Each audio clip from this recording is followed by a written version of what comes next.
Programme बनाया और मालेगांव शहर में हम लोगों ने एक मेडिकल कैंप रखा। वो मेडिकल कैंप रखने से पहले हम लोग नासिक के कुछ हॉस्पिटलों में जाकर वहाँ के मैनेजमेंट से हम लोगों ने बातचीत की, कुछ सोशल वर्कर गए थे, वहाँ पर हम लोगों ने बातचीत की। उसके अलावा हम लोगों ने कोपरगांव में जो आत्मा मलिक हॉस्पिटल है वहाँ जाकर वहाँ के मैनेजमेंट वालों से बात की, नासिक में जाकर और बॉम्बे से हम लोगों ने फ़ोन पे रास्ता कायम करके उन लोगों से कॉन्टेक्ट किया और धुलिया में हमने कुछ योजना वालों से बातचीत की।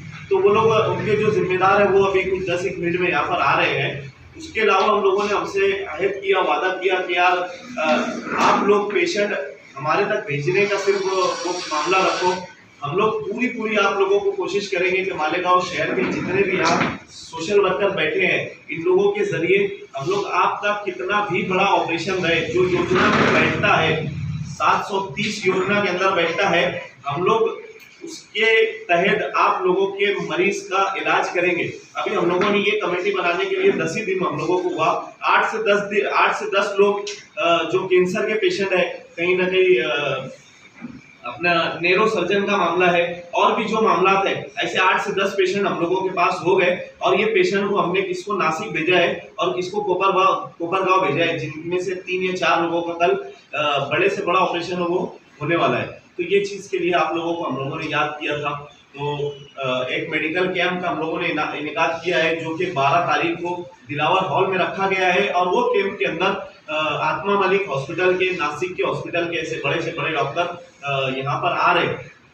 ये कमेटी बनाने का मकसद सिर्फ हमारा ये था, हम लोग आप लोगों से गुजारिश करते कि ये मैसेज आप लोग शहर वालों तक, गरीब से गरीब आवाम तक ज़्यादा से ज़्यादा पहुँचाने की कोशिश करें और कैसे ये मैसेज हमारी आवाम तक पहुँचे, जो कोने कोने से लोग, जिन लोगों का जो पैसे के डर से बाहर निकल कर नहीं आते हैं, जैसे किसी के पेट में अगर गांठ हो गई है, वो बोलता है कि यार अगर मुझे हॉस्पिटल जाना पड़ा तो काफ़ी सारा पैसा लग जाएगा, वो पैसा हम लोग कहीं से कहीं जमा नहीं कर सकते। और अगर गलती से अगर वो लोग कोई योजना के हॉस्पिटल में चले जाते हैं तो उनसे 30-35 हज़ार 40 हज़ार का पहले डिमांड किया जाता है। तो वो हमारी माँ बहनें बोलो बुर्का पहन के और हाथ में बाकायदा वो हॉस्पिटल का एक पर्चा लेकर और मस्जिदों के बाहर भीख मांगने के लिए बैठ जाते हैं। तो हम लोग कहीं ना कहीं ये चंदे का जो सिस्टम मालेगांव शहर के अंदर शुरू हुआ है, तो वो सिस्टम हम लोग बंद करना चाहते हैं, इसीलिए हम लोगों को आप लोगों के सामने आना पड़ेगा। तो उनको बोलेंगे कि आपके महल्ले में अगर किसी का ऑपरेशन का मामला है, कोई भी मामला हो दवा खाने से रिलेटेड, तो आप लोग हम लोगों से कॉन्टेक्ट करें।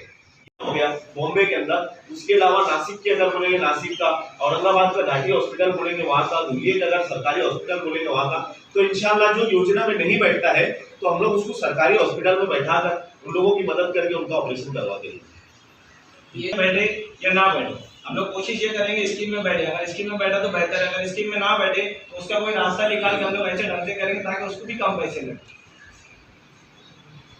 अच्छा, ये जो कदम आपने उठाया ये बहुत अच्छा कदम, लेकिन कब तक धुलिया, मुंबई, नासिक, शिरडी, आत्मा मलिक और दीगर अस्पताल में आप जाते रहेंगे और एक अपील करेंगे आज से इनके सारी मालेगांव के बड़े बड़े लीडरों से भी बात की। हम लोगों को यहाँ पर कोई राजकारण नहीं करना है, हम लोग कोई एक पार्टी से यहाँ पर मुंसलिक नहीं है, यहाँ पर सभी पार्टी के लोग मौजूद हैं और इसको हम लोग गैर सियासी तौर पे चलाने की कोशिश करेंगे इंशाल्लाह। हमको अगर मालेगांव शहर से मुफ्ती साहब अगर फ़ोन करें कि यार ऐसा ऐसा मामला है, ये पेशेंट की आप मदद कर दो, तो हम लोग खड़े होंगे। अगर हमको आसिफ भाई बोले कि यार देखो इस तरीके से, हम लोग जितने सोशल वर्कर हैं, अगर हमको आसिफ भाई बोले तो हम लोग उनके भी शाना बशाना खड़े होंगे। हमको मुस्तकीम भाई अगर बोले तो उनके भी जो पेशेंट रहेंगे इंशाल्लाह हम लोग उनका भी काम करेंगे। और डॉक्टर खालिद बोलो या और भी जितने लीडर्स हैं मालेगांव के अंदर, ये अगर हमको बोलेंगे तो हम लोग इसको गैर सियासी तर्ज के ऊपर चलाएंगे और हम सबकी मदद करेंगे। हमको इससे सियासत से इसका कोई लेना देना नहीं है। तो हम लोगों ने 2 बड़े लीडरों से बात की, मैंने फ़ोन पे उन लोगों से रास्ता कायम किया, तो उन लोगों का बोलना है कि दोनों लीडर अल्हम्दुलिल्लाह इसके अंदर काम कर रहे हैं और उनका ये बोलना है कि जल्द से जल्द मालेगांव शहर में आप लोगों को ये खुशखबरी मिलेगी कि कोई 2 से 3 योजना के हॉस्पिटल यहाँ पर शुरू होने वाले हैं। मेडिकल हेल्थ कमिटी हमने यहाँ पर बने, शकील भाई साहब जो वासिफ आंसर बोल रहा, मुझे मालेगांव की जिम्मेदारी नहीं दी।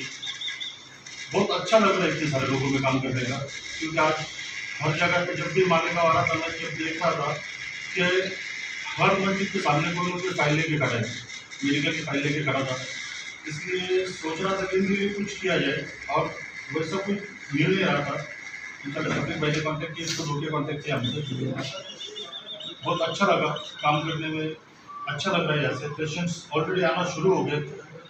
और आज एक बात मैं कोशिश ये करूँगा कि मेडिकल हेल्थ कमेटी की तरफ से जो भी, जैसे उन्होंने बोले कि सिर्फ रिपोर्ट्स की ज़रूरत है, अपने को रिपोर्ट्स के लिए पैसे खर्चा करने की ज़रूरत है। मैं इंशाल्लाह अपने हॉस्पिटल तरफ से एक सबके सामने एक बात बोल रहा कि मैं कोशिश करूँगा कि हो सके तो वो रिपोर्ट के पैसे भी अगर मुझे योजना में अगर होते तो मैं वो भी करूँगा। जैसे कि अभी शफीक भाई ने पेशेंट वहाँ पर भेजा है, उनसे अब तक 10 रुपये भी खर्चा नहीं लिया गया और इंशाल्लाह वो डिस्चार्ज होने तक, उनका ऑपरेशन होने तक उनसे कोई खर्चा लिया नहीं जाएगा। इस तरीके से हम लोग काम करने की सोच रहे। तुम लोगों की सबकी साथ की ज़रूरत तो है।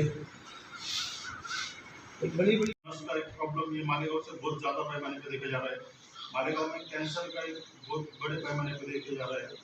किडनी स्टोन जिसको मुख खराब होता है अपन, ये बहुत बड़े पैमाने पे यहाँ पर है। तो ये सारी चीज़ें अपने यहाँ पर फ्री ऑफ कॉस्ट होने वाली है। इसका कोई चार्जेस हॉस्पिटल नहीं लेगा। उनके पास सिर्फ वैलिड आधार कार्ड और रेशन कार्ड। अपने लोगों का एक प्रॉब्लम बहुत ज़्यादा है मालेगांव में। जब जितने 10-12 साल से हम काम कर रहे हैं, देख रहे हैं कि मालेगांव में आधार कार्ड का कुछ अलग नाम होता है, रेशन कार्ड का कुछ अलग रहता है। तो ये अगर वो प्रॉपर चीज़ देते हैं तो इंशाल्लाह ये सारी चीज़ें हम फ्री में वापस करवा देंगे। कौन से रेशन कार्ड की जरूरत है? और उसके आगे भी जाकर अगर कोई पेशेंट मेडिकल हेल्थ कमेटी की तरफ से आता है और उनके पास अगर कोई भी योजना में नहीं बैठते हो और उनका ट्रीटमेंट भी ज़रूरी है और उनके पास कोई पैसा भी नहीं है, कुछ भी नहीं है, तो ऐसे टाइम पे हमारा जो साइदाम फाउंडेशन बम्बई से, इनके ज़रिए से हम वो सारा खर्चा वार्षिक चैरिटी में हम फ्री में करा के देंगे। कौन से कैंप का इनेकाद 12 जून सुबह 9 बजे से शुरू होगा इंशाल्लाह। और दिलावर हॉल नंबर 1 स्कूल के सामने, अपना सिटी कॉलेज के सामने नंबर 1 स्कूल के ग्राउंड पे यहाँ पे मुनक्किद किया जा रहा है।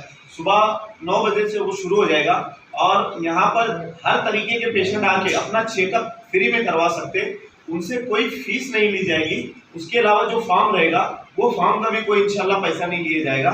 हर तरीके का चेकअप फ्री में होगा। यहाँ तक कि अगर किसी को ज़रूरत है दवा गोली की तो उसको वहाँ से इंशाल्लाह दवा गोली भी मुफ्त में दी जाएगी। ये फॉर्म मिलने का पता ऐसा रहेगा कि ज़्यादातर हम लोग रिक्शा लॉन्चिंग के जरिए 2-4 दिन 8 दिन उसकी मेहनत करने वाले हैं, तो हर रिक्शा के ऊपर ये फॉर्म दिया जाएगा। उसके अलावा हम लोग कुछ मेडिकल पे देंगे और यहाँ हमारे जितने सोशल वर्कर बैठे हैं ये सब के पास से आपको फॉर्म मिल सकता है। उसके अलावा कोशिश ये करेंगे कि वार्ड के कॉरपोरेटर हजरात तक हम ये फॉर्म पहुंचा सके और भी ये कोशिश करेंगे कि महल्ले की मस्जिद के जो इमाम साहब, बानी साहब है, उन लोगों तक ये फॉर्म हम लोग इंशाल्लाह पहुंचा कर देंगे, तो आप लोग उनसे फॉर्म हासिल कर सकते हैं। और हमारे कमेटी के जितने जिम्मेदार हैं इन लोगों के नंबर, आपको नाम और नंबर, हम लोग गांव में तकरीबन 30 से 35 बैनर लगाने वाले हैं। वो 30 से 35 बैनरों के ऊपर हमारा नाम, मेडिकल का लोगो और मोबाइल नंबर आप लोगों को मिलेंगे। किसी का फोटो उसके ऊपर इंशाल्लाह नहीं रहेगा।